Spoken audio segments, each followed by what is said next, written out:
Very good. So we're now streaming live on YouTube. And I want to offer a couple of quick housekeeping remarks before I turn it over to the chair. My name is Gretchen Bennett. For those of you who I haven't met, I'm on the staff team in the mayor and city manager's office. So the first tip I want to give is something I forgot to do just now. So I'm modeling this poorly, but I wanted to acknowledge we have ASL interpretation this evening, and it can be really helpful for the interpreters if you're about to speak, if you could say your name, hold up your hand, and pause slightly so that the interpreter and Ryan can focus there and then proceed. So we'll all work on remembering that. Wanted to let you know, we'll do introductions of everyone who's here. We'll do a roll call to try to help people not all talk over each other, just really brief introductions. And just to say your name, and maybe like if you're a guest or a board member would be helpful, or staff. If you're not speaking, just a reminder to mute your microphone. That can be really helpful for reducing the volume of noise. For those of you who are guests here this evening, I want you to know that, so we'll do the introductions, and then we also have an opportunity for public comment, and we have 3 minutes available for each person that would want to share something. We'll have to keep an eye on the time just to make sure the board can get through their agenda as well. And so you might find me starting to let you know that your time is up if you're here to share public comment. So wanted you to be aware of that. And then those are the opportunities for public comment into the meeting that are planned. If members of the public had any other kind of questions or comments they wanted to make, I want to offer myself as a resource, and then I can get that information back out to the board. So wanted to make you aware of that format. Let's see. I think the last thing would be for board members or for the public at the public comment side, if you want to get attention and say, hey, I want to speak, it helps to do just that. Wave your hand or help us know that you're wanting to speak so that we can be sure to reach you. We'll try to prevent everyone talking all at the same time. With that, I want to thank you for listening to the housekeeping ideas, and I'm going to turn it over to Jody Sherwood, the chair of the board. Thank you, Gretchen. Hello, everybody. Nice to see you again.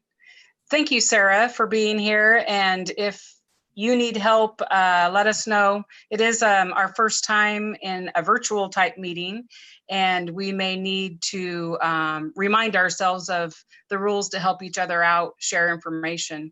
Gretchen, I know we have some folks on the phone. Are there any different instructions for folks on the phone? How would they let us know if they wanted to speak, or as you go through the steps, you'll recognize those on the phone? Thank you. The only tip I know is for the person to go ahead and speak up. So the person on the phone there, if you could just, go ahead and jump in when you need to. I'm not sure of another way to know. Okay, and we have a new member tonight, John Michael. Is he on the line or with us tonight? Thank you. I do not see John, and I didn't know if that was John on the phone. The person on the phone, would you mind sharing who you are?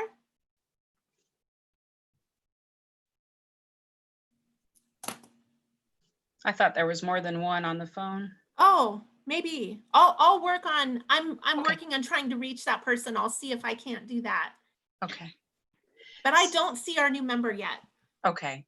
But thank you all for being here. It's great to have participation, and it's great to see the faces of the board members. We don't see each other very often, and so it's nice to see all of you again.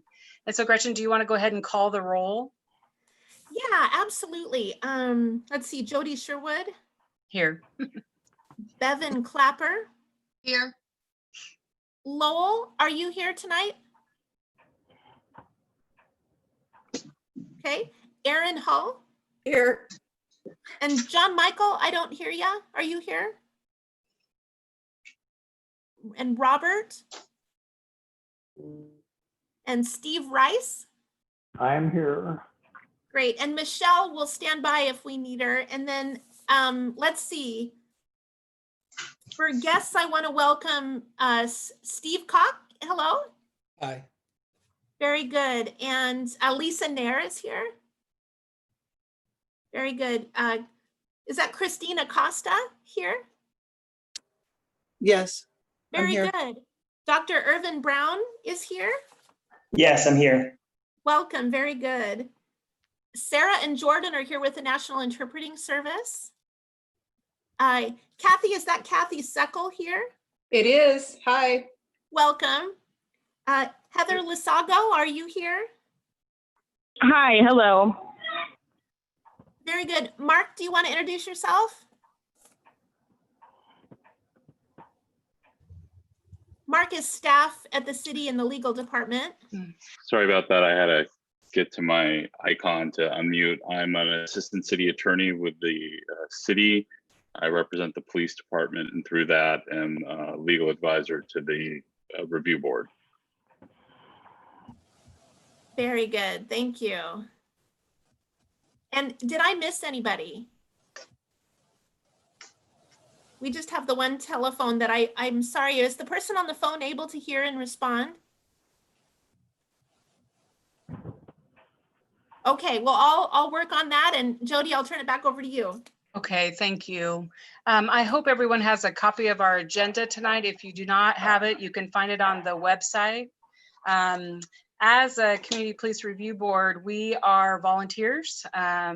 We are charged with reviewing any complaints against the Salem Police Department where the person who submitted the complaint is unsatisfied with the findings.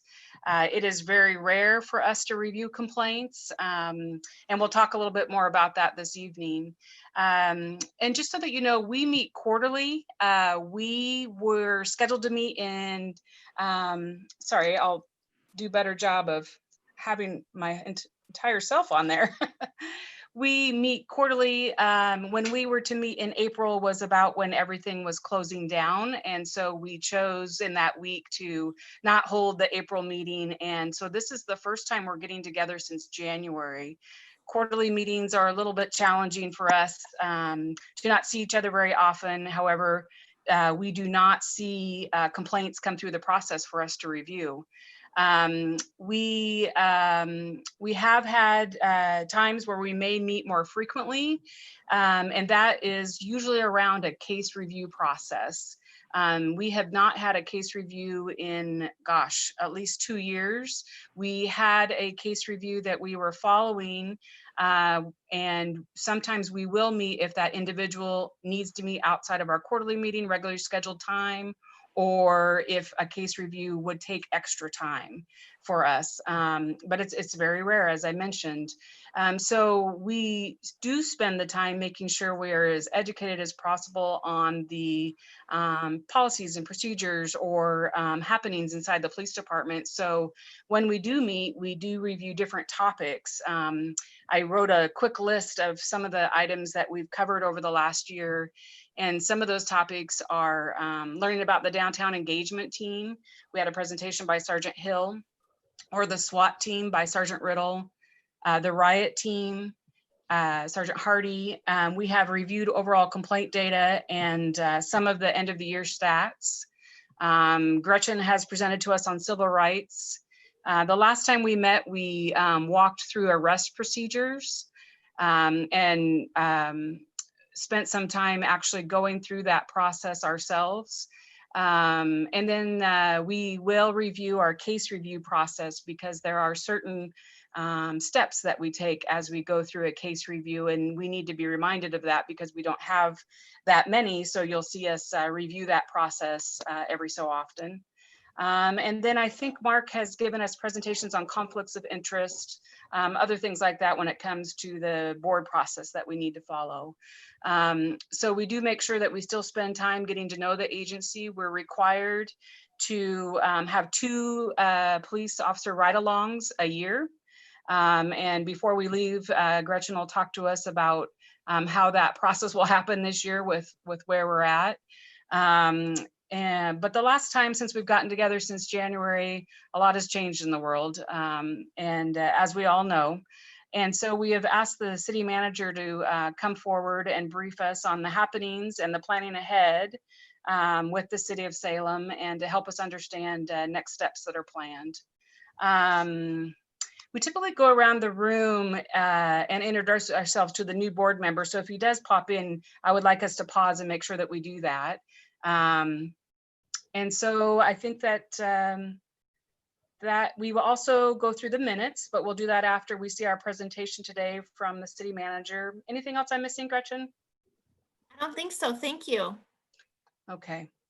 So we'll dive right in, and thank you, Steve, for joining us today and being first on our agenda and interested in helping us out, right away when our first time getting back in. So I'm really happy that you were able to do that. So we'll turn it over to you. Great. Thank you, Jody. Thank you for the opportunity to talk with you this evening. As you said, these are extraordinary times for our community, different times for our police department. I want to thank you for your service. For those who have been at this a while, thank you. And thank you for your patience as we go through virtual meetings and learn about Zoom and how to continue to do the important work that you're doing virtually. As Jody mentioned, there have been events recently that have caused much needed community conversations around policing and accountability.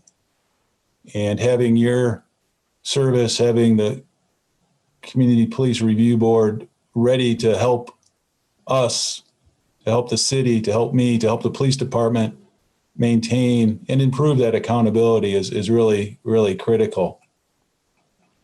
Last night I shared some statements, some views with City Council, and I'd like to start there with you this evening, and then certainly provide plenty of time for questions and conversation on these important topics while respecting your time. And I notice in my home office here, the sun is changing on me. Is the glare behind me, is that going to be distracting to anyone? Very good. Well, again, I'm Steve Powers, City Manager. Again, thank you for the opportunity to be here. There are questions regarding the actions that the city and police department took during recent demonstrations and protests, the demonstrations and protests that occurred in late May and early June. The impacts, regardless of the intention of those actions, the impacts of those actions must be considered. Chief Moore has issued an after action report. This is one step in the work necessary to answer those questions that exist with council and in the community. And the questions really come down to, were the impacts of the city's actions, of the police department's actions, were those actions impacts consistent with the city council's values of Salem being a safe, welcoming, and livable community? There are more steps the city will be taking to ensure policies, procedures, and practices are aligned with city council and community expectations. And I really do look forward to our conversation on how the Community Police Review Board can best engage in those additional steps. And I'll talk about those steps here. City Council has requested 2 work sessions. One will be to review the role and the work of school resource officers. That's in cooperation with the Salem-Keizer School District and School Board. And that work session will occur when we have some work done with the Salem-Keizer School Board and District. The other work session is for City Council to review and discuss police operations and programs that are responding to really non-criminal behaviors and non-criminal status. Specifically, there's been discussion by council and in the community regarding why is the police department responding to individuals who are in a mental health crisis? Why is the police department, why are police officers responding to individuals who are unsheltered? And if those responses are necessary, what is the proper or appropriate response and the resources for those responses? This discussion that council will have in a public work session setting will really be critical to having a police department that serves and protects the community according to city council priorities. Last night, council gave me the authority, the direction to proceed with a performance audit of the police department. I view this as a very positive action on the part of city council. I shared with city council the components of that performance audit. If anyone is familiar with performance audits, you know they can be very wide-ranging. My recommendation to council is that we focus really on the issues that are of concern to council and the community now, and have some components that will be helpful longer term. But issues of community engagement, of the appropriate response to community issues, resources that are available to the police department. These questions and the answers to those questions through an outside independent professional review through a performance audit will provide the department, the next police chief, the city manager, city council, and the community objective information on what is working well and what needs improvement. While the performance audit is underway, and there may be some overlap with the performance audit, staff will be looking at specific areas within the department and within the city. Use of force policies. Use of force is too important not to be looking at that on a regular basis. The use of force policies, procedures, and training. Police presence at demonstrations. Street closure requirements. Curfew notification and implementation. The demonstrations of late May and early June were really historic for Salem. It was Salem's first use of a curfew. It was Salem's first use of force in response to some individuals who are demonstrating and protesting. So how can we do better with curfew notification and implementation? The capability of the department to identify violent behavior during demonstrations. It's been pointed out, and I think rightfully, that the actions of a few resulted in behaviors, responses from the police department that have caused those questions regarding whether those actions and the impacts of those actions were consistent with community values. So can the department do a better job of separating that small group of individuals who were engaging in violent behavior from the majority of those who are peacefully demonstrating and protesting? I think we need to take another look at the costs and benefits of technology. Body cameras have been around for a while. Has the cost of that technology come down? Has the usefulness of that technology increased? And then another specific area would be the public notification of crowd control methods. And the results of these reviews will be shared with City Council and the community. Last year, Chief Moore announced his retirement. Thankfully, he agreed to continue serving this year. The recruitment for Salem's next police chief is starting. Community members have provided lots of input on expectations for the next chief. The selection process will provide additional opportunities for input and dialogue. We are all aware of the violence around the country that can occur during demonstrations and protests. The city and the police department must have tools to be able to uphold freedom of speech while also preserving public safety. This is a conversation before all of us, everyone in our community. And I look forward to continuing and really amplifying this essential conversation on policing so Salem can continue to be the city of peace. We have admirable support for the police department in this community. The bond issue for a new police station, 500 people attending a breakfast with the chief. How do we build upon that foundation of integrity and service? The department has strong relationships with the NAACP and other established organizations and individuals who work on issues of social justice and racial equity. The demonstrations and protests have brought new individuals into the public domain. How do we broaden our engagement and dialogue? Who in the community should we be talking to? I really want the board's involvement in those questions, in those steps that I shared with you on how to strengthen our police department, how to continue to have the police department aligned with community values and city council priorities. How that best works for you, I'd like to talk with you tonight or as a follow-up, because I know I'm sharing quite a bit of information with you. But I do see the Community Police Review Board. I probably got that out of order. I do see the board as having an important role in this review and those steps that we're taking to strengthen our police department.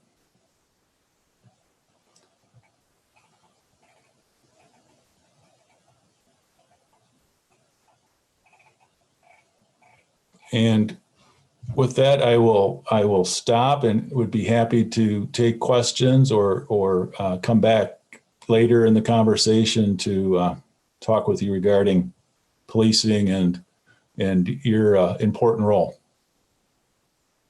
Thank you. Thank you, Steve. I'm sure there are many questions the board members will have, and so we'll go around the room, if you will, to ask a few questions. And I would like to see if others have questions, if there would be time for that as well. So Aaron, I know you had your hand up. I have a couple questions, but please go ahead. Well, I was just curious because I was home and I watched the protest stuff on video on Facebook, and I noticed somebody on the video said I was brutalized or whatever by Salem PD and yada yada yada. So that got me questioning, how well does our community know about there are resources out there, if that makes any sense, to complain or to speak their opinions?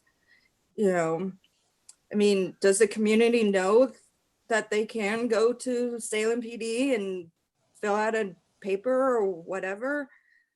I guess I just felt like when I was watching it that, to me, they don't really know that we're here for them. Yeah, I'm done. Thank you, Aaron. You're welcome. Steve, do you want to comment to that? And are you able to tell us if you've had complaints come through over the last month or so? I noticed Sergeant Smith isn't here today, so I didn't know if we had any statistics to talk about what you've been hearing from the community.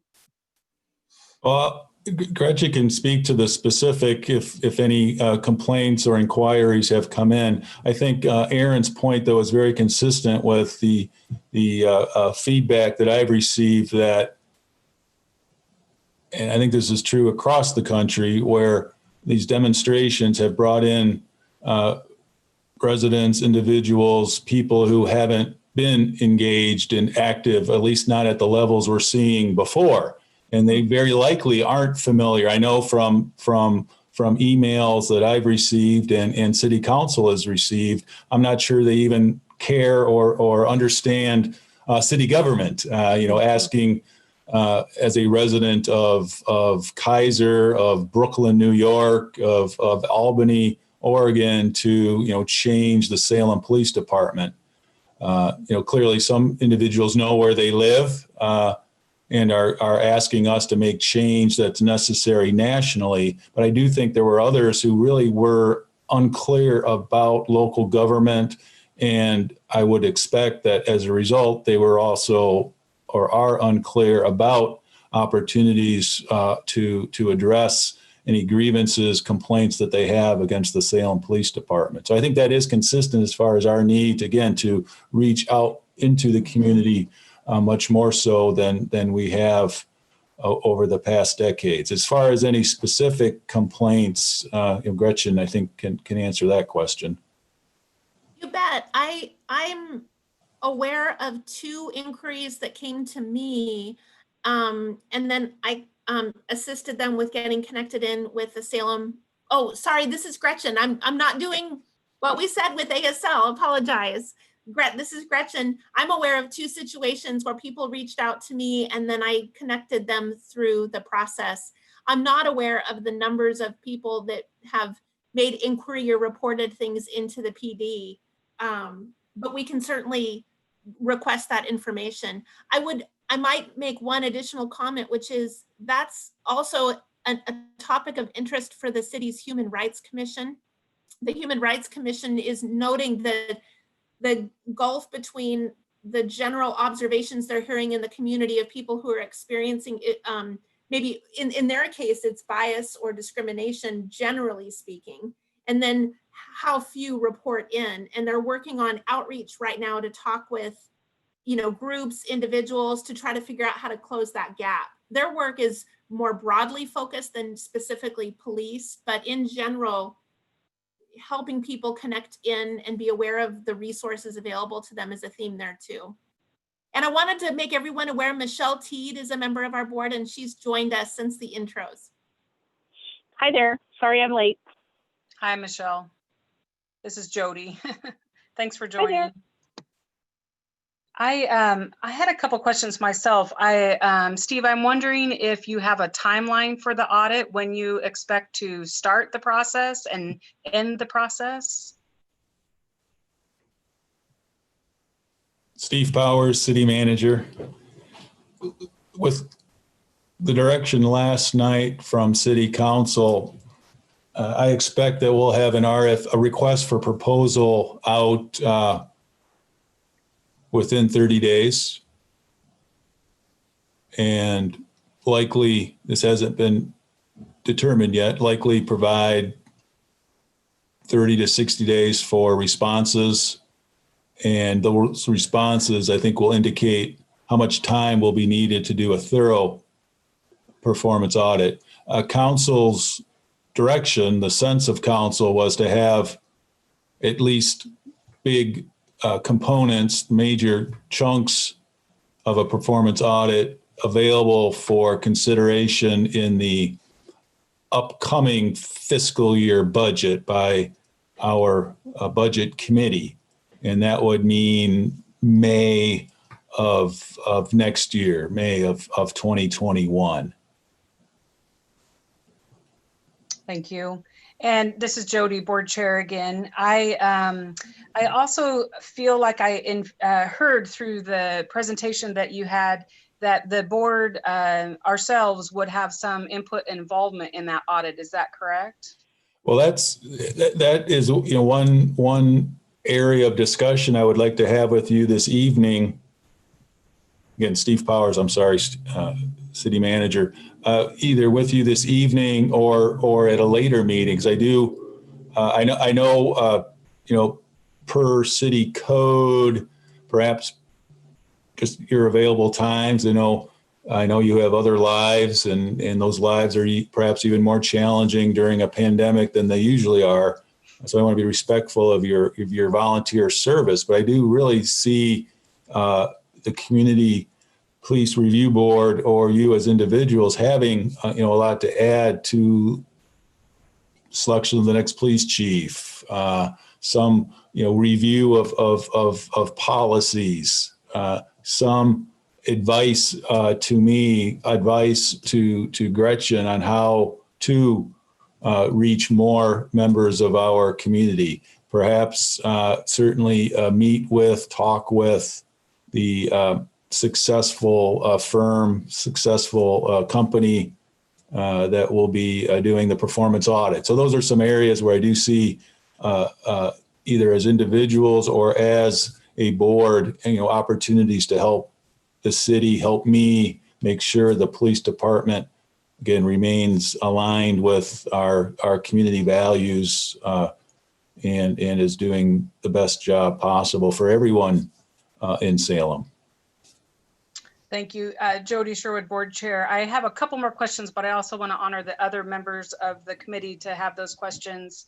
I don't see Steve if you have questions, or I see Bevan. Do you have questions, Bevan? Thank you. Hi, Bevan Clapper, Vice Chair, Community Police Review Board.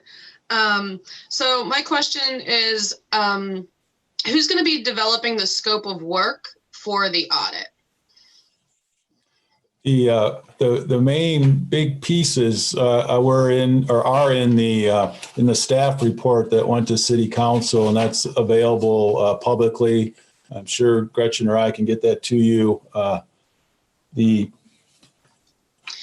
And as a follow-up, are there any limitations to the scope of the audit that you've already determined?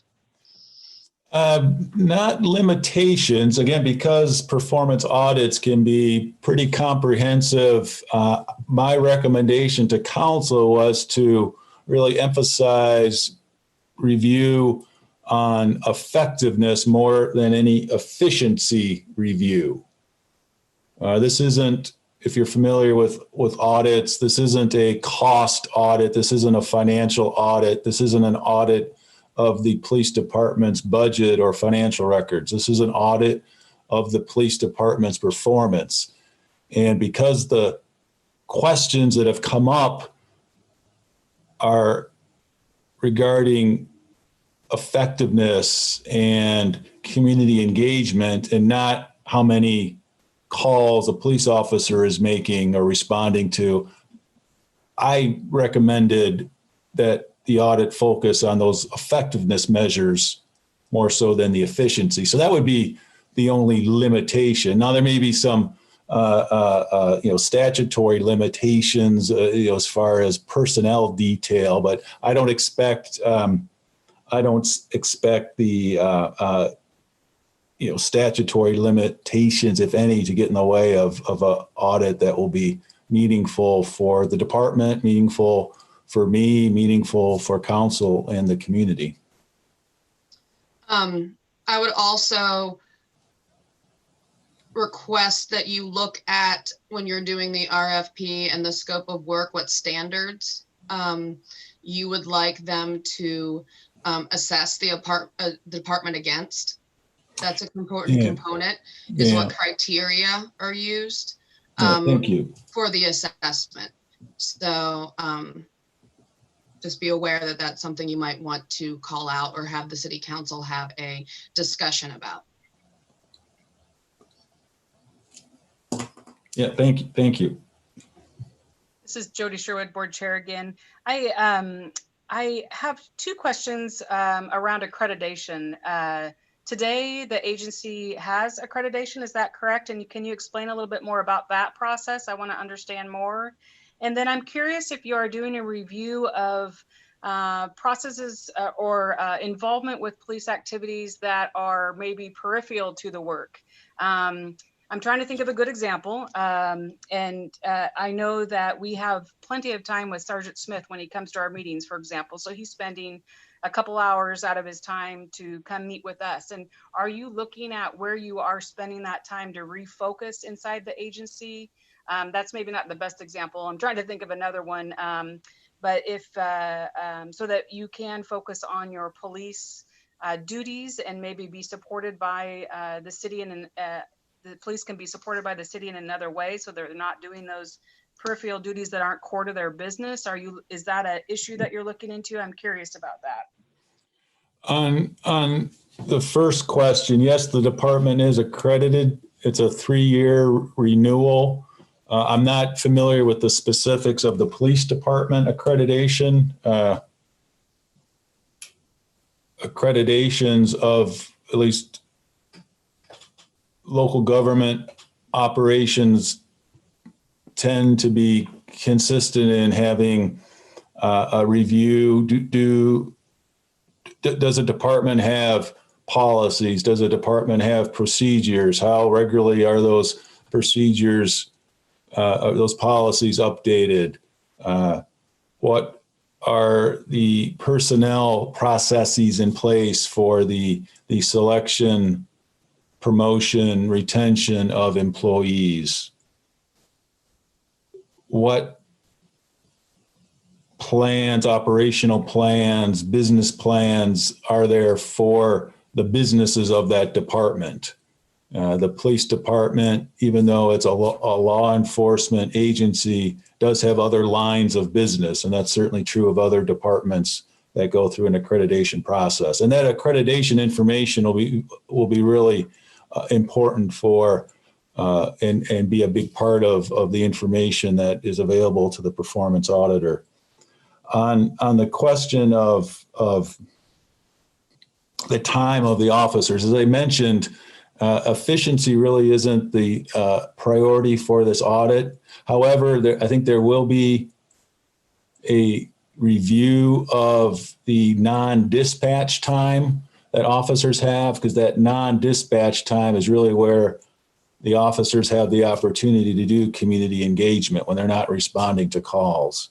And then second, I think, though, is the point I made earlier, and that is the council's interest in having some good information and then some good discussion on should the police department be responding to all of the calls that they're responding to now in response to someone who's unsheltered, in response to someone who's having a mental health crisis, or is there a better community response? And if there is a better community response, and that isn't necessarily just by the city, if there is a better community response, perhaps that would then free up time for the police officers to do law enforcement work rather than, responding to a non-criminal activity or certainly a non-criminal status. So I think that will be part of council's work session, and I think as well will be part of the performance audit as well, because that's going to take some good analysis and some good objective review to arrive at information that can then be used in upcoming budgets and in discussions with other partners in the community on how to better help our neighbors who are unsheltered, how to better help our neighbors and residents who are having challenges with mental health. Thank you. This is Jody, board chair. Any other board members who have questions or? No, I don't see any.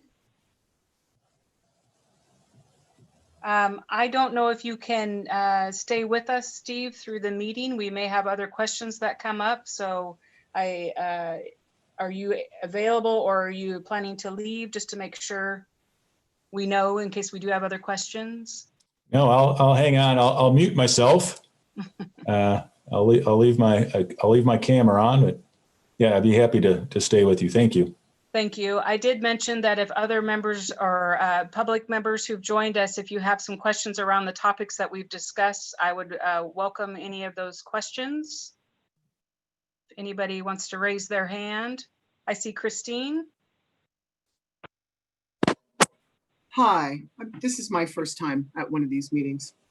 I do have a question about the performance audit, and I was wondering, is there any existing data on how many mental health calls the police are called to, or calls for unsheltered people?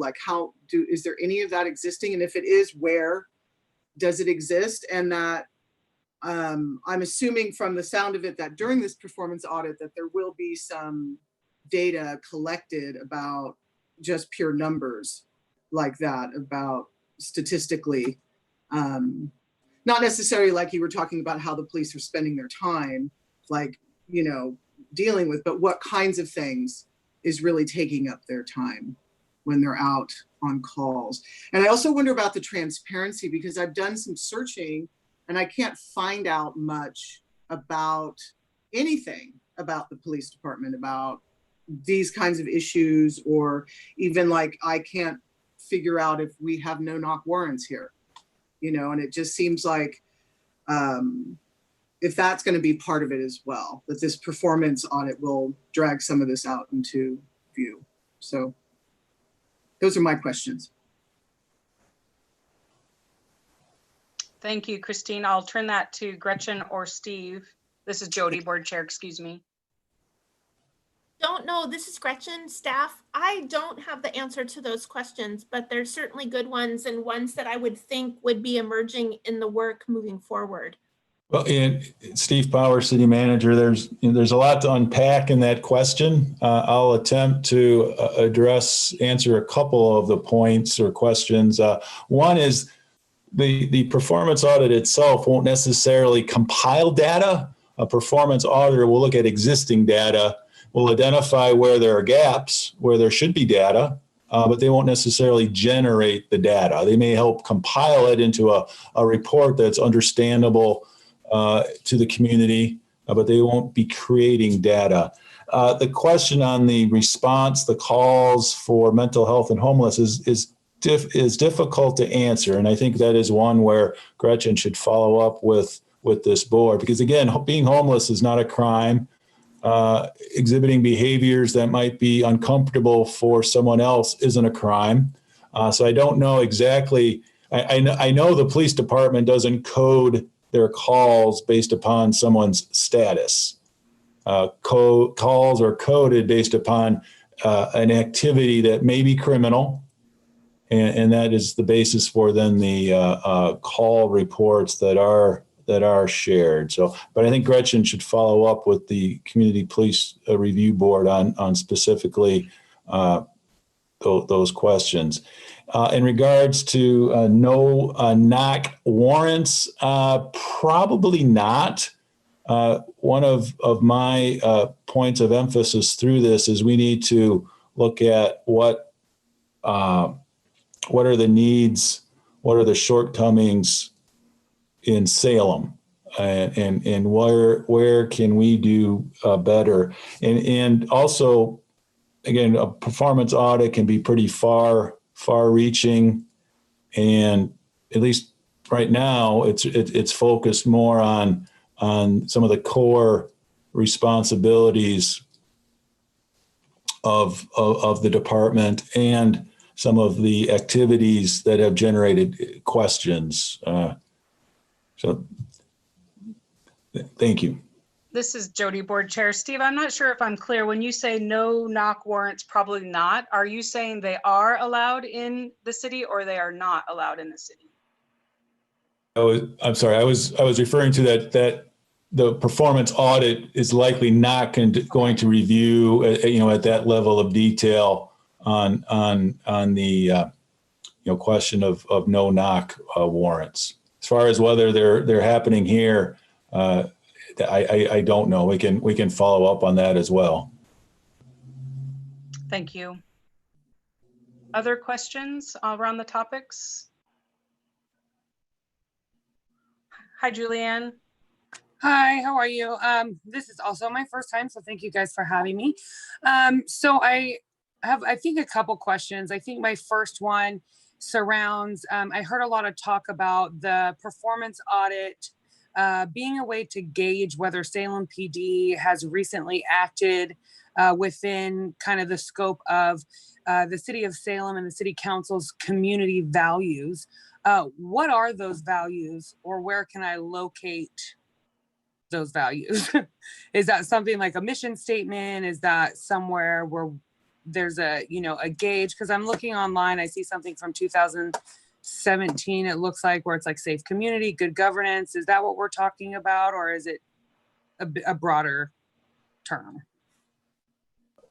Steve Power, city manager. The city council's values are in the strategic plan, and the 2017 reference that you might be looking at the strategic plan. The strategic plan is about 5 years old, and that document includes the city council's values. Awesome, thank you. And then I did have an additional question. So I believe one of the other board members mentioned that, you know, folks may not know that they have access to file these complaints or where to go or about ombudsmans or POIs or different things of that nature. As far as for the upcoming audit, being someone that's been working out in the community in this work, would it be helpful for those people who are, you know, who are making these claims in the community to go ahead and file those? I mean, how I guess what I'm asking is how, without that, how would an independent auditor assess like those injuries, those, you know, those issues without them? So this is Jody Sherwood, Board Chair. I'll answer just one point, but let the city answer fully. I know that on the website, there is a brochure that talks about the complaint process. That is a good handout, especially if you are talking with folks. It would be good for us to get that to you. And if you can't locate that, Gretchen can help you locate that. You know, something to be clear about is we only review complaints if the process is unsatisfactory. So the process still goes through the police department first.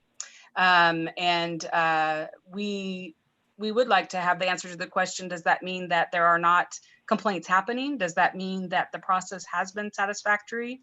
Does that mean that folks do not know the full process that they could push back on their complaint if they didn't feel like it was justified? So hopefully the audit will look into those areas of the complaint process as well and see if it meets best practices. I'm curious if in the accreditation process, if a complaint process is something that's reviewed in detail, but anything else to add, Gretchen and Stephen? I'm not sure I answered all your questions fully there, Julianne, but. I just would add, absolutely, if people feel that something's been wronged or harmed or something has been not happened, absolutely. We really want to have that information, and I'm happy to be a point of contact to get people connected in. Julianne, I think we have each other's contact information. But I'm taking notes. These are really good things to be following. I've got good follow-up items in here. Thank you. Okay, this is Jody, Board Chair. I'm going to move on to the next item, which we, just to review with you, if you don't have the agenda in front of you, we will go through the approval of our minutes. Remember, these are January. It might take us a minute to review. We do have a public comment period. If outside of the conversations we've already had that you would wish to comment, we welcome you to do so. I can't tell you how pleased we are to have other involvement on this committee. It has been very difficult for us to have members apply for positions, to have more than one person apply when a position opens. Even having that is a very difficult for us to achieve. So we're very thankful for you listening in and being part of the discussion today. And then we will see, there are no considerations or requests from the city manager or chief of police this meeting. And we have no hearings. We'll do an election of officers, which is late from our April discussion. And then we will go around and have final board member comments. And then Gretchen, I don't want to forget the process of the ride-along status update because we're required. We need to see if we can suspend those or whatever the guidance is from the city for us. So I will entertain, excuse me, I wanted to make sure and honor Michelle because she can't raise her hand. Michelle, as a board member, did you have any questions to cover so far? Nope, I don't. Thank you. Thank you. I'll just expect that you'll jump right in, please. Okay, and so approval of minutes from our January 14th. Any of the board members would like to entertain a motion or have comments on the minutes? I would make a motion to approve the board minutes as written from January 14th, 2020. This is Bevan Clapper. Thank you, Bevan. This is Michelle Teed. I second that. Thank you, Michelle. So we have a motion to approve our minutes from January 14th of 2020. All those in favor, let's raise our hand, or would you like roll call, Gretchen? I think a hand raising is just fine. Hearing Michelle seconded it. I can see everyone. Great. So we have approval of our minutes from January 14th. Thank you.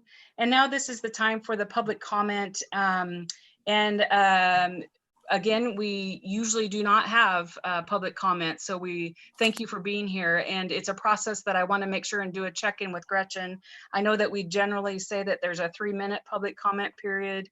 However, I'm very wanting, and I'll ask other board members, I want to make sure that those that would like extra time with us, if that's necessary, that we allow that time today so that we can have conversations. We do have a time limit we'd like to stay in, but again, I'm so thankful for you to be here. So I want to hear from you if you do have public comment. Generally 3 minutes. Gretchen, do you usually monitor that? So if we could, we'll let you know when that 3 minutes is there. And if you need extra time, let us know. But we'd like to try to stay in with that framework, but I don't want to cut anybody off either. So does that sound fair for folks? We can, okay. Sounds good. Thank you. So are there any members of the public that are with us today that would like to have comment time? Hi, Ryan, if you're muted there.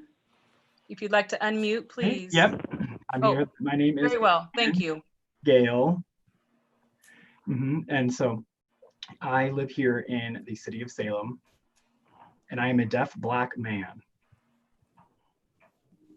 And I do some work with the Oregon Association of the Deaf and the I'm an ODA commissioner, and I feel very strongly with disability and accessibility for people with disabilities. I was reading the complaint form, and it seems like it's not very, or it seems like it's very accessible, but I'm just curious, what are the steps to get to make sure that that people have the right access for someone who might be blind, someone who might be deaf, who needs an interpreter? That is kind of my one question. I want to know, is it easy to take that information and be able to provide it for someone, and how people in the disability community are able to access that information, not just deaf blind, but I mean, any variation of disabilities. Also, my other question is related to what you were mentioning about the police doing the performance audit. If mental health issues are associated and they call like a police officer, do they have, like if the situation warrants it, if the person might be a criminal, but they have mental health issues. I'm just curious what the police of Salem have in terms of training to work with people with mental health issues who could possibly have done criminal behavior. And if they're like, if I was arrested, for instance, how can I communicate, for how myself can be able to communicate? If they call an interpreter, that information is very important to the general public and for them to have readily available. I was reading the directive from the city of Salem, and it was the old one from 2012.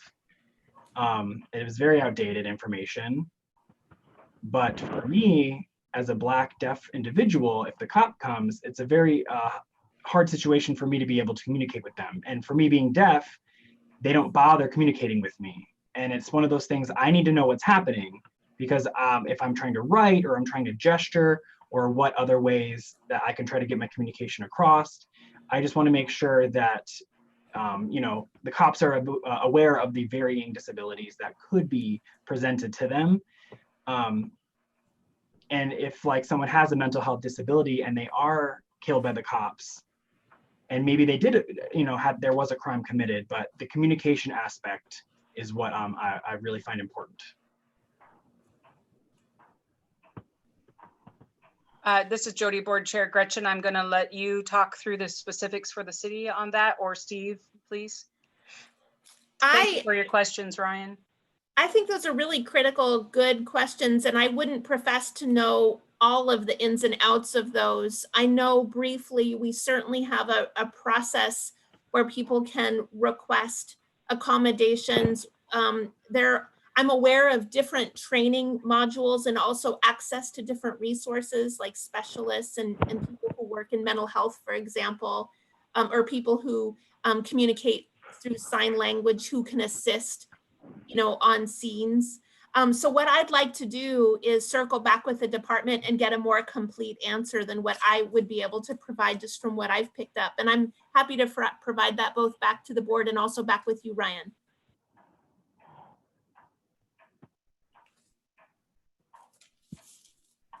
Jody. Can I make a comment on that? That would be great, Gretchen. Thank you. And, oh, I'm sorry, someone else had their hand raised. Is it okay for me to make a comment? Yes, Bevan, please. So this is Bevan Clapper, Community Police Review Board.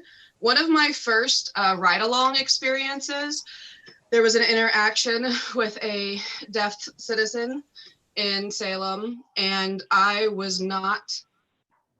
was no interpretive services offered to this person. And I did bring it up at my first community review board, or I don't know, my first meeting, but I did bring it up at the next meeting when we talked about ride-alongs. And I believe that the department was going to circle back and let us know what the training was. I would also say that a different ride-along, I did observe language using phones, English to Spanish, and I was actually really impressed with how that does work. So I've seen different variations of accessibility happening through my ride-alongs, but I would also like to have that issue reviewed about how police officers are communicating and the options that they're providing to deaf citizens through their interactions. This is Jody, board chair. Thank you, Bevan. I think Ryan had more comments and also Steve. So Ryan, would you like to go?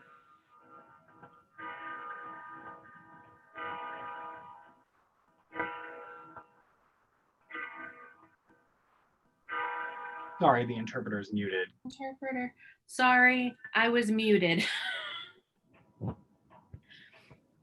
Okay, so we were mentioning that we should offer interpreters for communication services, and we have other options. Something that I've learned though is that interpretation services are not always offered, and then we have to rely on writing back and forth. And then later, maybe they'll contact an interpreter. So in the moment, you're kind of stuck. You're limited in terms of access, and you're told later there will be access. So we really run the risk there of then the issue being forgotten about and left or tabled. So I think that information should be available throughout the community so that the community members know, and the police also understand the expectation. So if the expectations are not met, then the community members feel empowered to go ahead and submit a complaint. So if we make that information more widely available, more people, I think, would be ready to complain, because when they saw the behavior, they would know that it's something that they can follow up on, instead of it being a little bit like a scavenger hunt, having to hunt down information and find those details.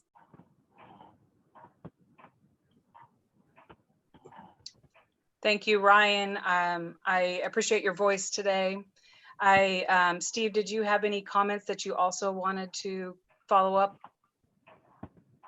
No, thank you, Ryan, for those recommendations, those suggestions, and we will. Yeah, you're welcome. Follow up specifically. More generally, the performance audit will be looking at policies, practices, procedures to ensure that they're available to all, that they're not discriminatory or biased. Certainly, we need to do that for all police interactions, especially for those that could involve the use of force. And use of force is a specific area that will be reviewed. So I think Gretchen will be able to respond to what is the current state, and whatever improvements we can make in the current state, we will. And then we'll have the performance audit to build upon that for additional discussion and improvements. And this is Jody, board chair. And Gretchen, I appreciate you sharing that information on your findings with the board. And that may be a topic for us to take up at our next meeting to discuss more fully as well. This is, for me, an example of what I was mentioning earlier, where if we do need, Julianne, I saw your note there, thank you. If we do need interpretive services or we need to explore that process, I believe that there are other expertise that we should be supporting the police department with, rather than have the police department employees look into that process. That's where I hope that we can work on supporting the police department in a different and better way as well. Thank you for that discussion. Julianne has a question. Yeah, so my question was, I've heard a lot of talk from both, Police Chief Jerry Moore, even so far as the, Salem Keizer School Board, and everyone keeps mentioning this very close relationship with NAACP, which I'm also a member and I do support. However, I don't think that the NAACP quite captures the younger voice of Black and Brown people in Salem. Further, I'm not sure that I've heard of any other relationships with any other community action agencies for people of color. So is that something that you are looking to broaden? Like, I know Luce has been heading the SRO issue. So are we looking to create broader relationships within those community action agencies? And further, is there going to be any type of open forum available for people in the Black and Brown communities to specifically express this to you? Because, NAACP is not a monolith for all voices. And so I continue to hear kind of this, well, NAACP said, but you have a very large community and a broader community that doesn't necessarily carry that same messaging. This is Gretchen from the city.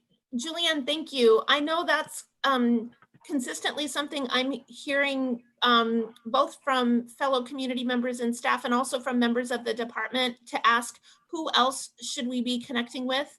I've witnessed and been a part of conversations with a variety of cultural and BIPOC community organizations, but we don't know what we don't know, and recognize there are so many emerging voices and people. And so really would welcome that. Again, I can be a point of contact if there's particular people or organizations that we can get connected with.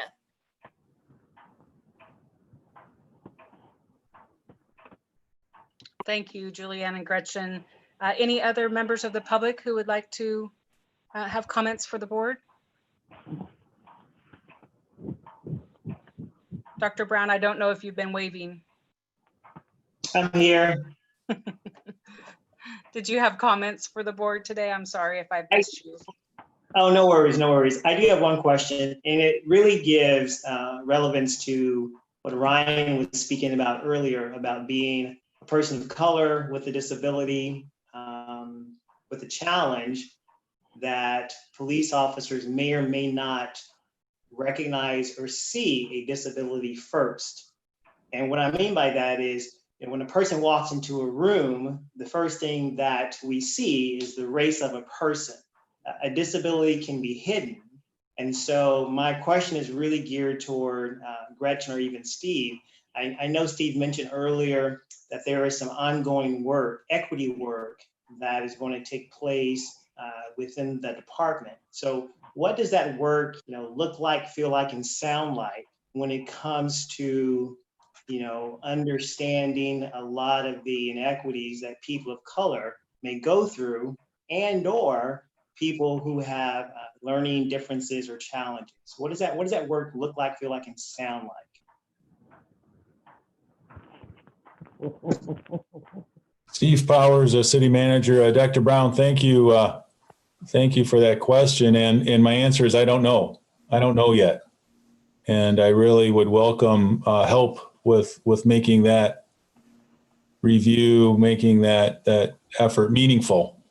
So perhaps as a follow-up, you and I can have a discussion. If that's something of interest to others, I'd welcome that participation as well. Oh, totally. I appreciate your level of transparency because I believe that's where growth happens for all of us. It's just inviting multiple voices to the table. So yes, however I can best support the cause, count me in. Thank you, Dr. Brown. Any other, Erin? Yes, I did see a hand wave. Yes, please, Erin. This is Erin, and I'm a board member. So here's an example of a disability. I have essential tremors where my whole body shakes, and as my tremors have gotten worse, I've always been afraid of if I get pulled over by Salem PD, right? No, I'm not drunk. No, I'm not on medication, blah, blah, blah. You know, so I had conversations during jury duty. Yes. And I asked a couple of the police officers or sergeants or whatever, if they've heard about essential tremors and what should I do, and,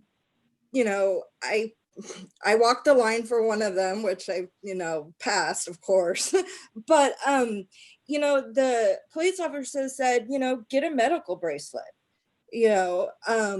and so I do have a medical bracelet, not just for essential tremors.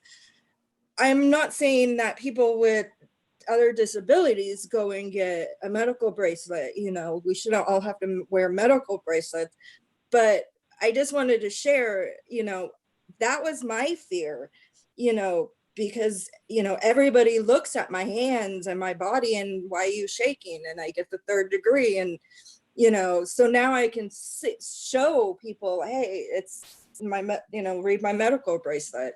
So, I mean, it's hard, having someone who's deaf or whatnot, or me with my challenges, it's scary when you get pulled over by a police officer with those challenges. But I'm thankful that those officers were kind enough to take their time to talk to me about it, and I've told other people who have essential tremors, go out and get a medical bracelet, because, we've talked about this in my groups, So I just wanted to share someone who has also a disability like that, so knock on wood, I have not been stopped yet.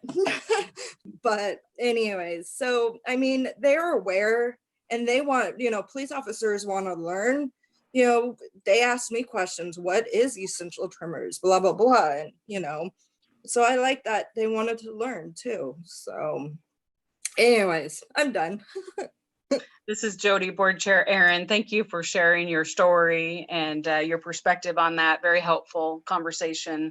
And for me, Steve, that is a good question to understand how are policies informed fully. I know that medically informed processes are really important. Trauma informed processes are really important. And how do you fold that into policies and procedures that are developed inside the department?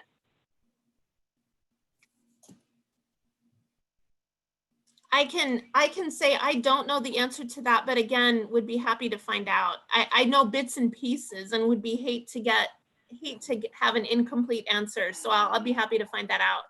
All right. This is Jody, Board Chair. I think these are good conversations for us to understand how we may, as a board, be more helpful in understanding lessons learned through processes that happened or procedures that are produced in the organization and how the inputs into those processes and procedures are done. Maybe that's something we can explore at a future meeting as well. Are there any other members who would like to have time? Are you moving into the member remarks section? We have. Oh, I'm very sorry. Public election. comment, still in public comment. Oh, Thank you. And I see Steve had his hand up. I want to make sure any other members of the public. And Steve, I'm sure you have some questions. I'm surprised that we haven't. Well, now, am I unmuted now? Can you hear me? Yes. Okay. I'm sorry if I missed you. I want to kind of think this through is that as I've gotten older and as my condition, which is cerebral palsy, has gotten worse, I have my car monitored by State Farm, and I in about the 100th percentile of my driving. But if I were stopped and they would ask me to walk the straight line, that'd be kind of a joke, because I'd say with my cane or with my walker. And I think it'd be pretty obvious because I'd have the cane in the car. But it's humiliating. It's just plain humiliating. And it's also, for me, it would be humiliating to wear a bracelet that identified my disability. That's private. I have contact, who to contact if I'm dead in my wallet, but I don't have it on my wrist, you know, so that's private information. But I can also see, how does a deaf person who signs say a damn thing handcuffed? You know, what do they do? You know, make sounds, I guess, and maybe that can be understood. Well, I can't. Policy says you have to be handcuffed to be in a police car. Well, that's what policy says, and people use policy as an excuse, in my opinion, for good judgment. And I think it's real important that policemen are hired because they're good in using good judgment. Now, I think it was Christine who talked about the amount of time that police do kind of non-police matters. On two of my ride-alongs, there was one lady that was, I don't know if she was suicidal or upset or exactly what it was, but the police officer took her to the hospital and stayed with her at the hospital. And that officer was essentially tied up for 4 hours. You know, and the hospital wouldn't accept her unless, my understanding, unless the officer was there. So there was no need for an armed police officer to be at the hospital with this woman. They was definitely upset. You know, they looked to make sure she didn't have a gun in her purse or on her or anything like that. But that tied up that officer for 4 hours. And then the last ride along was a homeless person at a free clinic who wouldn't leave and was trespassed at their request, not the officer's request. And the lady wanted to be trespassed so she could go to jail and have a good lunch. Now, that's not a police officer's job to do that. But then you don't know, you know, when you have that first call, you don't know if it's going to be somebody that's docile and wants to just leave, or it's somebody that's armed. And so I would hate to send a social worker into knocking a door or somebody that is there is absolutely furious that's going to shoot them, you know, and they have no defense. So that's the things that people have to wrestle with, I guess. And that's why they're smarter people than I. But that's my opinion on this thing. And I guess the one other comment that I'll wait until they have comment later on, but that's where I stand on this thing. I'm done. I'll hit the mute button so I can take care of the dog. This is Jody, Board Chair. Steve, it's great to hear from you and your perspective, and thank you for those comments. I think that we lay on the table some challenging issues for the police department, and learning about the processes is important to all of us, and working on how we can contribute to those improvements, I know, is really important as well. Are there any other public comments? Allow for time for anybody on the phone. Ryan says, yes, I have a comment. I just wanted to Hi, follow Ryan, up thank on you. what was discussed so far. So I know that just recently, someone tried to pass a new bill for Oregon asking to trying to protect or against their diagnosis of a disability and to put it on their driver's license information. That was something that was trying to be passed. And so if a cop was to pull someone over and they can see on the license if they have a diagnosed disability, and that is something that, you know, the police could be ready before they're pulling that person over if it pulls up on their system. And I'm against that. And I don't think that's something that should be accessed by police because, again, that is private information. I think that it's more important for the police to be able to be prepared on how to approach specific disabilities or mental illnesses that they might face. I think it's a discussion that people can have, but I also wanted to talk about the community involvement aspect. I've heard a lot about reports on different community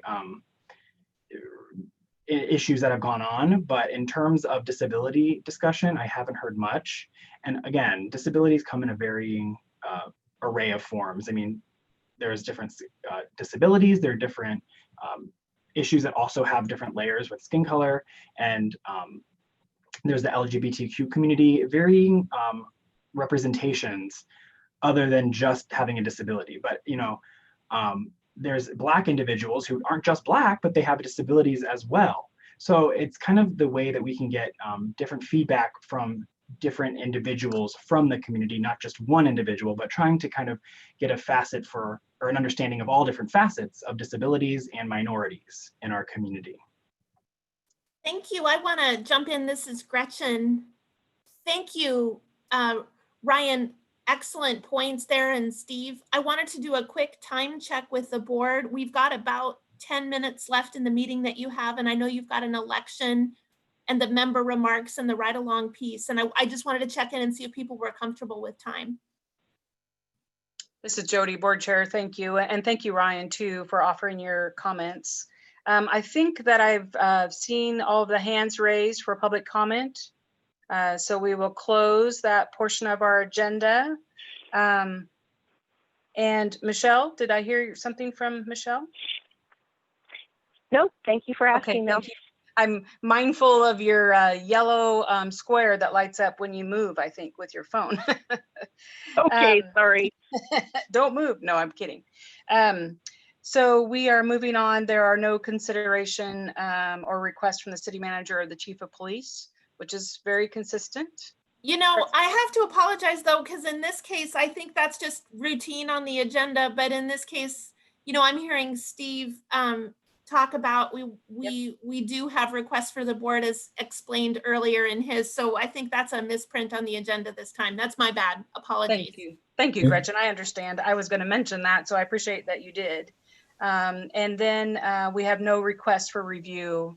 And if I recall, the last time we got together, we had mailed out the letter closing our open case. And is it correct that we have not heard any feedback from that closure of case or any? At the last meeting, this is Bevan, Community Police Review Board member. At the last January meeting, we made a motion and closed it. Yes. So it's closed. But we did send a letter, and I'm just curious if we had heard anything from the letter that we processed.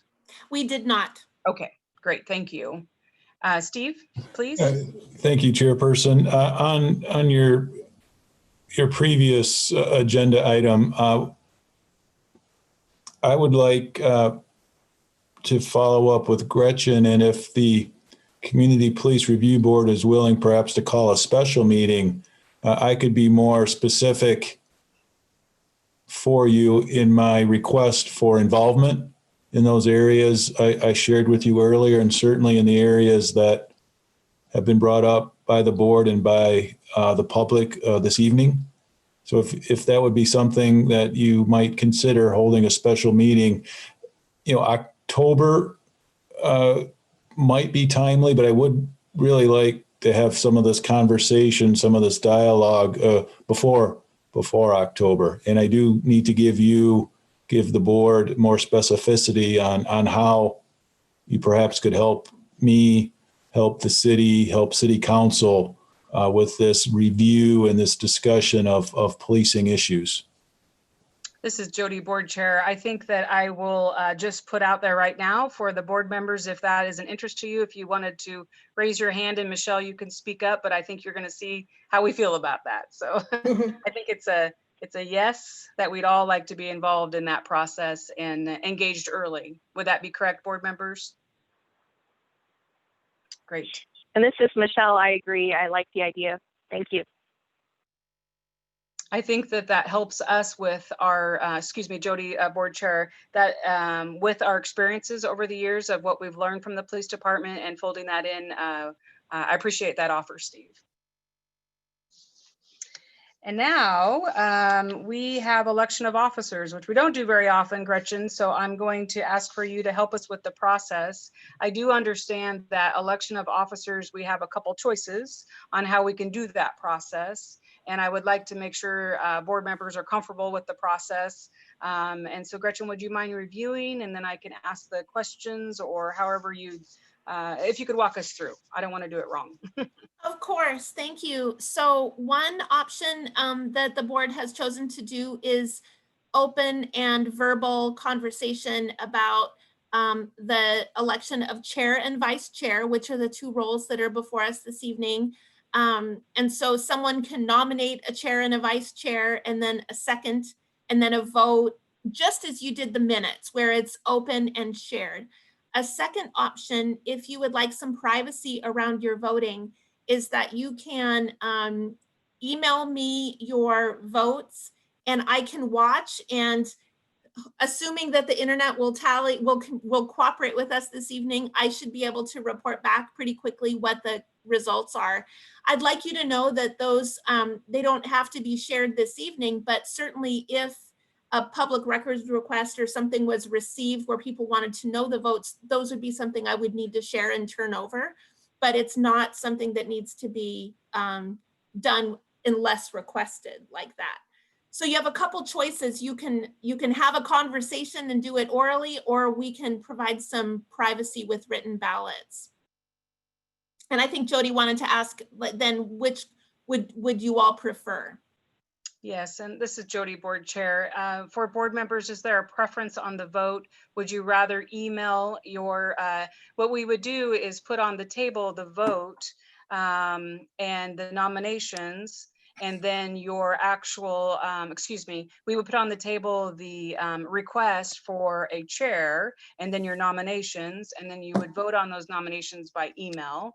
Or we can just go through the process and vote together as a group here tonight, which would be by roll call. Gretchen, would that be correct? That would be correct. Or if you can also do your hand waving thing. We can see if it's needed to do a roll call. Yeah. Is there any preference from the board members? I see a no preference from Bevan. Steve, how are you feeling? No preference. Aaron? No preference. Michelle?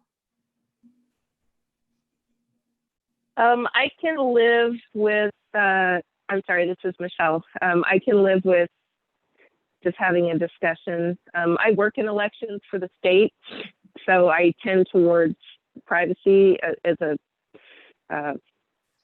just for my own internal purposes, but I'm okay with doing it sort of out in the open.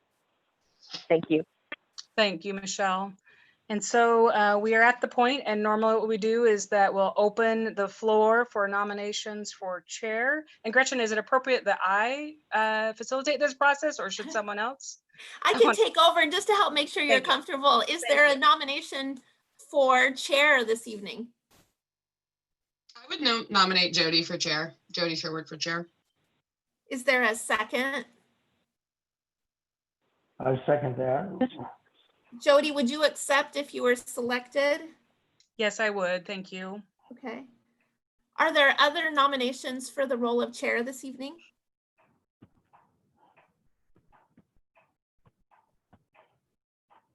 Hearing none, all those in favor for the nomination of Jody Sherwood as chair?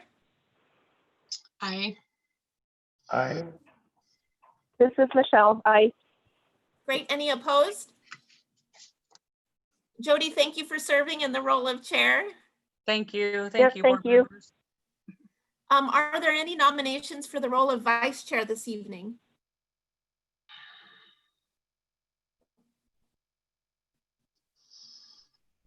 I would nominate Bevan Clapper for vice chair. And a second?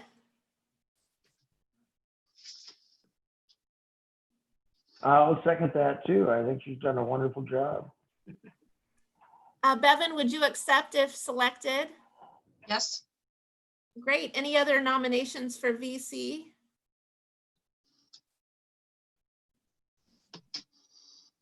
Great. All those in favor of Bevan as vice chair? I, Michelle, I talked over you. Go ahead. This is Michelle. Aye. Any opposed? Eric.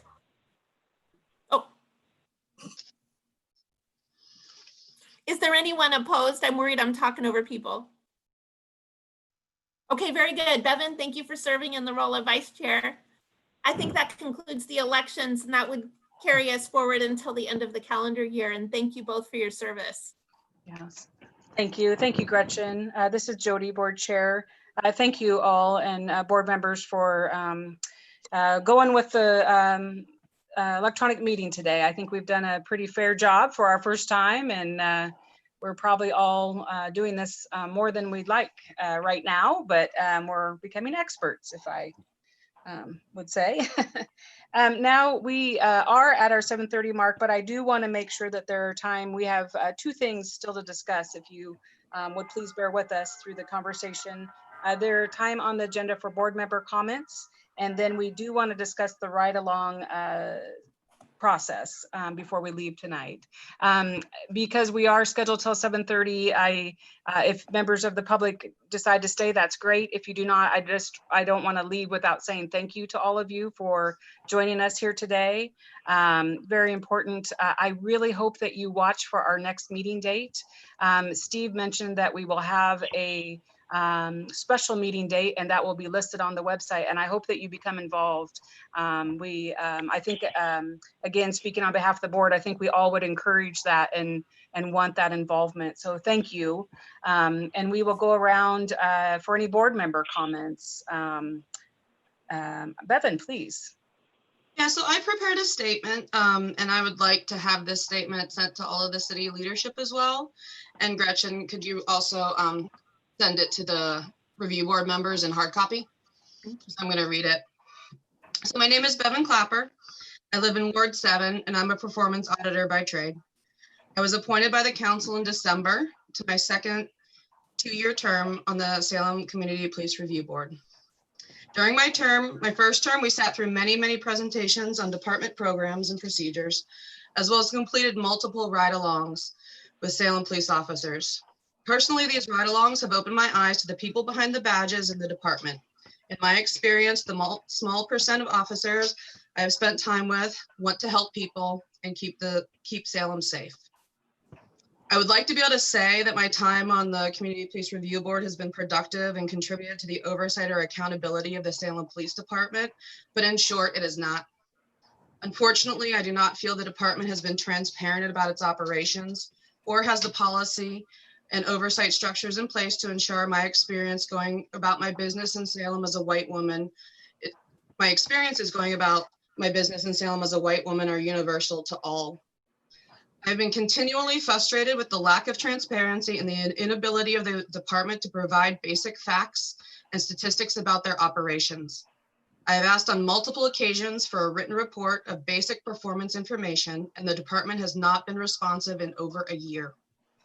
There was a ridiculously quick verbal reading of a list of numbers at the April 9th, 2019 meeting, which frankly was disrespectful. Those numbers were not included in the minutes until I requested an additional supplement at the next meeting. In my opinion, even the numbers we were able to quickly jot down lacked context and meaning because there was no information about trends over time or ways to compare or benchmark the data. In addition, I'm not sure how anyone is monitoring the performance of the department because we were told in July 2019 that the department no longer produces an annual report. The Salem Community Police Review Board has not reviewed a single case in 2 years. We have not up until the changes, but including this meeting's agenda, had a single request for advisement policy discussion or participation from the city council, mayor, city manager, or chief of police. We have not done any work in the following areas, even though those duties appear on the City of Salem website. Reviewed and advised police department policies or procedures, reviewed and analyzed the police department's complaint summaries and trends, referred issues to the chief of police. I'm ready to serve the city and the citizens of Salem for the next 2 years, and I'm looking forward to opportunities to have a renewed discussion about the purpose of the Community Police Review Board and how we can bring greater oversight and transparency to this Salem Police Department. I believe that only through the department showing respect for oversight mechanisms such as the Community Police Review Board, providing data that is transparent and accurately reflects department performance, and participating in honest public conversations about misconduct, challenges, and public perception of police actions, only then can we begin to start building community trust. As a professional performance auditor, I would be particularly interested in providing input into the independent audit, as well as discussed by the city council, as well as any policy reviews. Thank you very much. Thank you, Bevan. Are there other members of the board who would like to speak? Excuse me, this is Jody, board chair. I would like to tell Steve, or offer my services to Steve for my advice. I was a high school counselor for 32 years and worked carefully with the police liaison officers. Actually, I knew the very first liaison officer. So I'm willing to give my input when the city council or whoever is looking at the idea of refunding or changing the police priorities in the schools. So I'm kind of neutral on it right now. I have good feelings and bad feelings, so I think I'd be a good input on that. This is That's Jody, all. This is Jody, board chair. Thank you, Steve. Appreciate your comments. And Bevan, if I didn't say that, I mean the same for you as well. Excuse me.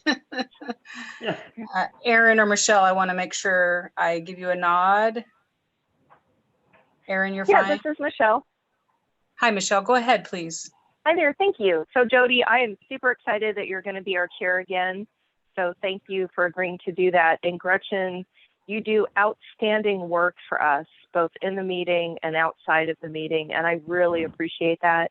You are a terrific ambassador for the city as an entity, but also just as a community. So thank you for everything you do for us and for the community. Thank you, Michelle. I echo those comments as well, Gretchen. We appreciate your drive to keep us going and meeting our needs as a committee. So thank you. I have comments as well. I think that this is where Bevan and I make a good collaboration and partnership for your chair and vice chair. I feel differently than Bevan. I feel like we have been engaged. Could it be better? Absolutely. Could the results that the police department produces be better as far as accountability to the numbers and to the processes and the procedures? I believe so.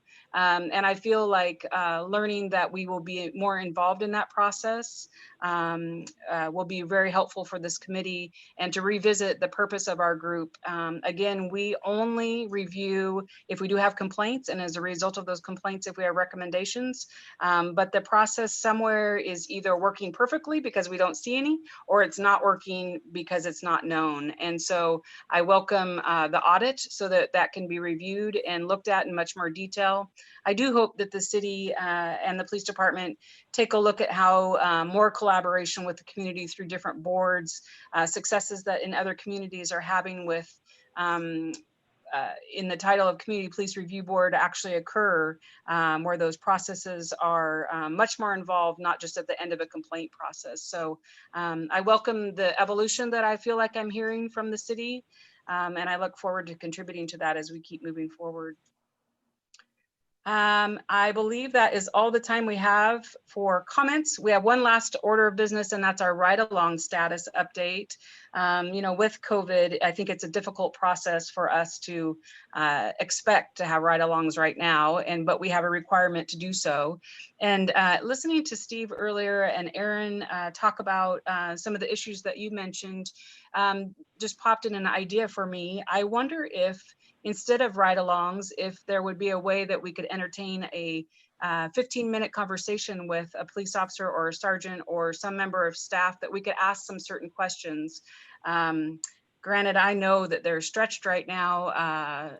The world is different for them, but I think that's important feedback for us to start gaining as we look at the next steps for our group, and wonder if that could be perhaps a, what's the right word, some sort of opportunity for us instead of a ride along, or if that's even a possibility. And I'd like to hear from other board members if that might be an interest to you as well. This is Erin. I think that's a great idea. The one-on, you know, or group or one-on-one or whatever, you know, so. Bevan, please. So I think that we have to come, oh, this is Bevan, Community Position Board. I think that we have to come up with creative solutions right now, but I also think as soon as possible, returning to the ride-alongs, they are invaluable, especially when you get to the third or fourth or fifth or sixth hour, when, you know, you get to really see how people really are. So I think that time with police officers and really observing them and getting to ask questions as alongside them doing their duties is, I don't think we could replace that with something else. But I absolutely get that we are at an unusual time and we need to do things. But I would just make the plug that as soon as we can get back to those ride-alongs, I think it's important. Thank you, Bevan. Chairman Sherwood, Yes, please. this is Mark Weinstein from the Hi, Mark. City Attorney's Office. How are you? Good, thank you. You've been a little quieter than usual. If I could provide you with some recommendations on how to address this issue. Please, thank you. The bylaws of the Community Police Review Board, Section 7B, require two things regarding police ride-alongs. First is that a newly appointed board member must participate in one ride-along after their appointment before participating in a hearing.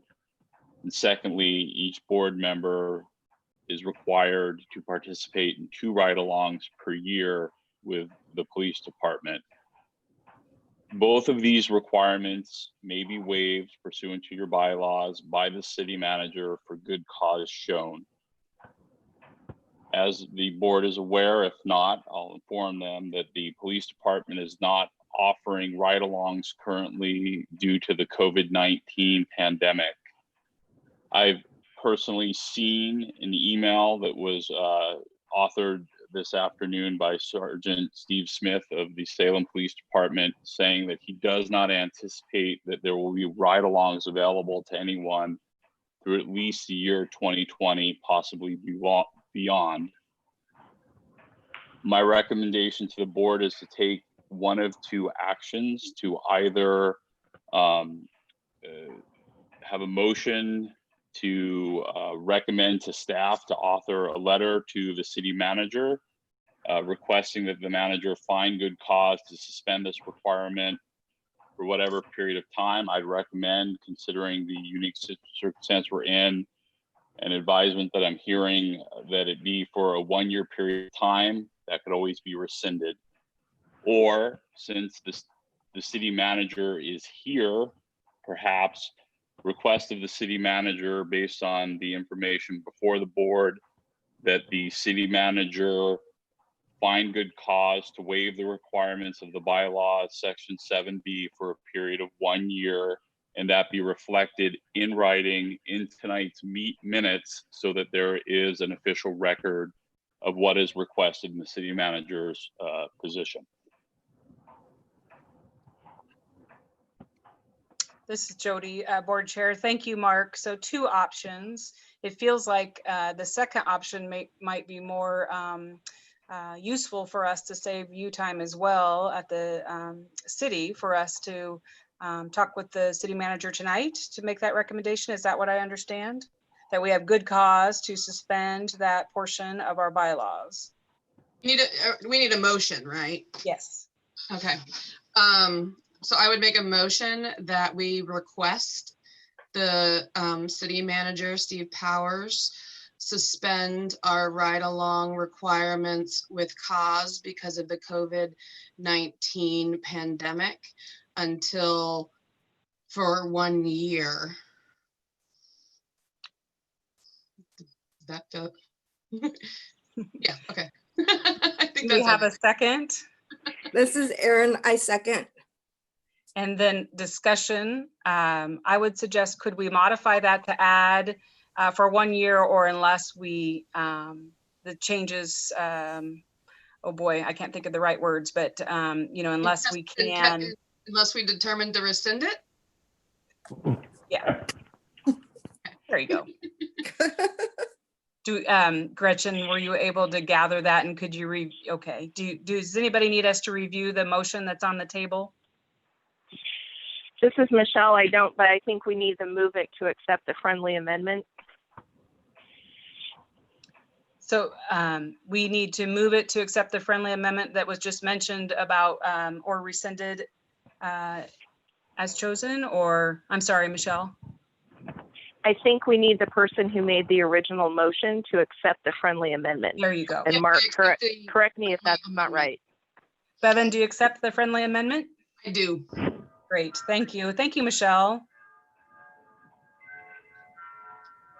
Okay, so all those in favor of the vote on the table, signify Aye. by raising your hand or saying aye, Michelle. Aye. Anyone opposed? Thank you. And then we have the, maybe Gretchen, you and I can talk about perhaps a way of having conversations that we could help facilitate some conversations with some of the topics that were mentioned tonight for 1 or 2 board members to participate in. I don't think we can do it as a quorum, or do folks have to do that as individuals? Mark. I'm sorry about that noise there. I just wanted to suggest that if Mr. Powers, since he's present and has heard the information before the board and the recommendation of the board, is willing to address that request during this meeting so it's reflected in the minutes, as opposed to needing written correspondence outside of this meeting, the board may want to address that issue so that that can be resolved at tonight's meeting. Steve Powers, a chairperson, Sherwood, I'd be happy to do that if you'd like. Well, Jody, Sherwood Board Chair, I wonder if we could be more informal, that Gretchen and I could maybe identify a couple staff members that board members could reach out to and have some conversations with. If we could do it along those lines, I'd like to maybe see who on the police department would be the right person to have a discussion about, where Steve or Erin could call just to learn a little bit more. Please, Steve. I believe Mark is referring to your motion on suspending the ride-alongs. Is that correct, Mark? Mark? I'm sorry, Mr. Powers, was trying to unmute myself there. This is Mark Weinstein, City Attorney's Office. That was what I was referring to. So I will, and I'll work with Mark and Gretchen to ensure that it's proper, but certainly I understand the board's concern for public health, their own health, as well as the health of our officers, and in support suspending the ride-along requirement until a time where we can return to that important engagement between members of this board and Salem police officers. Okay, thank you. Thank you all. Michelle, I'm not sure if you were raising your hand. I just wanted to say thank you to Mark. I'm sorry, this is Michelle, CPRD member. I just want to say thank you to Mark and to Mr. Potter. Yes. Thank you. We are at the end of our agenda. I don't believe, does anybody have any last, just because I can't look around the room to see if you've got something to say. I want to thank everyone. I want to thank Jordan and Sarah for helping us out tonight, making this process work for us. And again, appreciate the members of the public being here. Thank you, Julianne, for your comment and chat.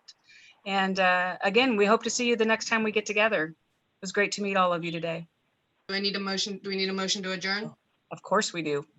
I'll make a motion to adjourn. Thank you, Bevan. I second, Aaron. Thank you, Erin. So we have a motion on the table to adjourn our meeting. All those in favor? Raise your Aye. hand. Aye. Thank you. That adjourns our meeting. Thank you, Steve, for joining us today. and Thank for your you.